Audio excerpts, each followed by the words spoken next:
Hey, what's up? Welcome back into Bird's Eye View. As we talked about earlier, assistant coach Jay Banfield is joining us in. And first off, thanks for the time. I appreciate it. Yeah, of course, my pleasure. It's going to be a fun day today, right? Oh, every day's fun on the Cape, that's for sure. You know that, right? Oh, I know that very well. We know yesterday was canceled, so it wasn't as fun as it should have been. But first off, you're, about a week and a half into your first season here on the Cape. How's it treating you? Everyone asks me how I'm doing. I say I'm living the dream every day. It's better than I could have anticipated. You say you're living the dream. What is that dream that you're living right now? I think the Cape Cod League is the preeminent baseball league in the country, and for as long as I can remember, I want to be a part of it, and just really grateful for the opportunity to help out the Birds as any way I can this summer. What if there's one thing you can pinpoint in terms of helping out the Birds? What are you trying to do specifically this summer? I wake up every morning and think, how do I add value today? And that can be doing field prep as great as I can, purling up the dugouts. It can be early work with the boys who want to get some early work in. It's throwing batting practice, whatever they need. Today I'm going to be coaching first base because Rye Dog is out at a wedding. So anything I can do to help, I'll do it. You had your first time coaching first base, was it on Wednesday? And you said, you said you were living the dream. And then I asked you yesterday, how was coaching first base? That was the dream. It was great. There were 3 heat-seeking missiles at me in the first 2 innings. I knew for sure the ball always finds the new guy, right? So I was dodging a few balls there, but it was great. Would you go for a ball if it was a little softer hit to you? If it was a little softer hit, there was a couple of missiles that I ducked and discretion's a better part of valor sometimes. We're radio today, so you wouldn't be able to see it if it happened. So you got to save it for a home game, right? There you go. Excellent. So I mentioned the one thing you're trying to bring to the team, but if there's one thing you're trying to teach the guys here, I know Kelly is so big on playing the game the right way and all that. Yeah. If there's a life lesson you'd like to let the guys know before the end of the summer, what would it be? Yeah, there are a lot of lessons I think about, and I think the way that Skip manages the team is great. Think about when you're going to do something, do it to the best of your ability. It drives me crazy when people go out there to do something and they don't give it their all. And the only thing you can control in life is your effort. And that's what these boys can do is they come out every day and think about how hard can they play and leave it out on the field. And it's a cliche on some levels, but it's hard work matters. And I think the people who get ahead in this world are the people who are willing to work the hardest and they're willing to put the effort in. And look, there's a lot of people with equal talent. There are people who are equally talented than you and I, but our job is to outwork them to get where we want to get, and I know you do that.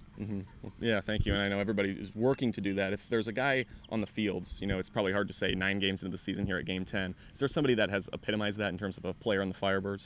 Oh man, that's like asking who's my favorite kid. That's a trick question. I got 3 kids. I know I've been around that block before. Now this is a really high quality caliber, and group of boys, and they're doing a great job, and they're really working hard and taking Skip's lessons to heart, and I'm watching that happen on the field. You have 3 kids. Your daughter is about to come out here, isn't she? Yeah, well, actually, all 3 of them are going to come out at different points during the summer, but our youngest will be here in about a week. That's awesome. Yeah. Do we have plans of what we're going to do? She's looking for a job on the Cape, so anybody who's looking for... Hey, they watch. Exactly. Anybody who's looking for someone to scoop some ice cream or anything like that, I'm sure she'd be happy to do that.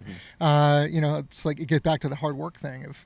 one of the lessons I try to teach to, the work that I do during the year is that there's no job beneath anybody, and so there's value in dignity in work, and so that's what she's going to be doing. I think it's amazing you're spending the summer here. I know you are on the board of directors or high ranking in Year Up, which is a software company ages 18 to 24. It's a highly intensive training program for a year. I did some research, of course. Yeah, very good. And it helps people in the Bay Area kind of get into the technology industry. You're also a dad of 3 kids, and you're here coaching the guys. It seems like your life right now is kind of surrounded upon helping others.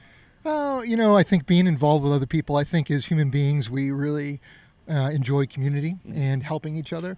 And so I think about the work that I get to do. I'm blessed to be able to do it. And we're now across the country in 18 different markets. We've put 25,000 young people into jobs at places like Google and Facebook and JP Morgan Chase and Kaiser Permanente.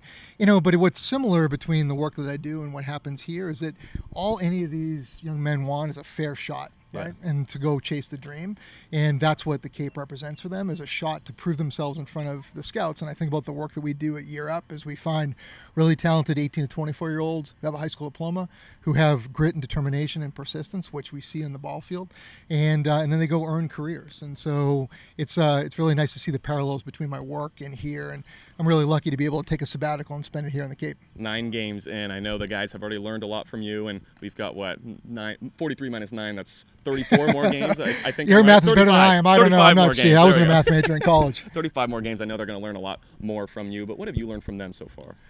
Oh, I think the beauty of the game and in appreciating each day. I look in their eyes and I know how much this means to them to be here in the Cape, and it's a dream for all of them. And so, being able to look in their eyes, see what it means to them, and then really live day by day. And Skip was talking about this earlier today. It's just, tomorrow's not guaranteed. Like, Right. we don't know what's going to happen tomorrow. So live today to the fullest, appreciate what you have in front of you, and that's what I see in their eyes. I'm inspired right now. Thank you so much for that. Thanks Of for the course. time. Jay Banfield, assistant coach. We've got a fun game tonight. Thank you so much for the Oh, time. I really my pleasure. appreciate it. My pleasure. Thank you so much. Thank you.